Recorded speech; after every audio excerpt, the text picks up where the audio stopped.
I didn't follow my wife because I was jealous. I followed her because something felt off in a quiet, unsettling way that wouldn't let me sleep. My name is Daniel Crow. I'm 43. I've been married to Evelyn for 12 years. We weren't explosive or dramatic people. We were steady, predictable, the kind of marriage that looked boring from the outside but safe from the inside. At least, that's what I believed for a long time. Evelyn started therapy last fall. She said she was overwhelmed, anxious, burnt out from work. I supported it completely. I even told her I was proud of her for taking care of her mental health. Every Tuesday evening, same time, same therapist across town. She'd leave around 6 and come back close to 8, quiet but lighter, like someone who'd let out a breath. I didn't question it. Why would I? But then small things started piling up. She guarded her phone more, took calls outside, showered the moment she got home. Her affection changed. Not gone, just careful, like she was rationing it. One night I reached for her in bed, and she gently moved my hand away, kissed my shoulder, and said she was exhausted. Her voice wasn't angry. It was distant. That hurt more. I told myself not to be paranoid.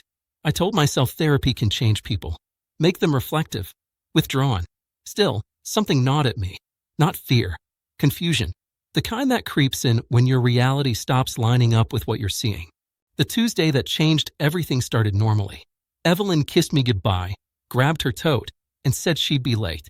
I watched her drive off, then stood in the kitchen longer than necessary, staring at the counter. I don't know what made me grab my keys. I just did. I told myself I'd turn back. I didn't. I kept my distance, 2 cars behind. She didn't drive toward the therapist's office. She turned earlier, merged onto the highway, and headed downtown. My chest tightened, but I stayed quiet, focused. She pulled into a mid-range hotel, not flashy, not cheap, the kind meant to blend in. She parked, checked her reflection in the mirror, and walked inside without hesitation. I sat there longer than I should have. My hands didn't shake. I wasn't angry yet. I was hollow. I watched the doors like they might explain themselves. After a few minutes, a man walked in. Tall, confident. He didn't look around. He knew where he was going. I didn't confront anyone. I didn't storm inside. I drove home. The silence in the house that night was unbearable. When Evelyn returned, she said therapy ran long. I nodded. My voice worked. That scared me. I didn't sleep. I replayed everything, searching for a version of events that didn't end where this was headed.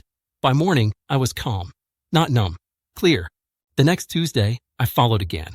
Same hotel, same man. This time, they entered together. That was all I needed. I waited until Thursday. I didn't raise my voice. I didn't accuse. I asked one question. I asked if therapy was helping. She froze for half a second. Then she smiled and said yes. That pause told me everything. I told her I knew. I told her where she'd been. I told her I followed her. She didn't cry. She didn't deny it.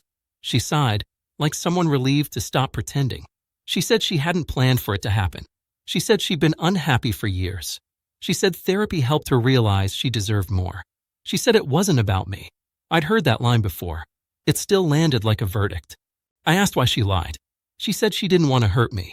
I laughed once quietly. The damage was already done. The lie wasn't the affair. The lie was letting me believe we were fixing something while she was replacing me. I slept in the guest room that night. In the morning, I packed a suitcase. I didn't beg. I didn't ask her to choose. I told her I was leaving. She asked where I'd go.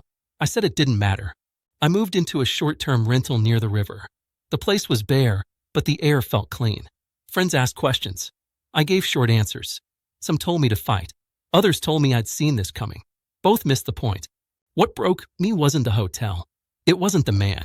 It was the realization that she'd rewritten our marriage without my consent. She'd used the language of healing to justify betrayal. She'd turned vulnerability into cover. Weeks passed. Papers were filed. We spoke through emails.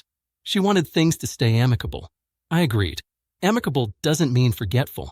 It means controlled. One evening, as I walked along the river, I noticed my shoulders weren't tense anymore. The constant weight I'd been carrying, the one I didn't know how to name, was gone. I hadn't lost my marriage in that hotel. I'd lost it long before, when honesty stopped being mutual. I don't hate Evelyn. I don't hate the man. I don't even hate myself for trusting her. I learned something instead. When someone starts a new life in secret, you're already alone. And staying after that isn't loyalty. It's erasing yourself. Leaving wasn't dramatic. It was quiet. And in that quiet, I finally heard myself again. People ask if I regret following her. I don't. Truth doesn't destroy stable things. It only exposes what's already cracked.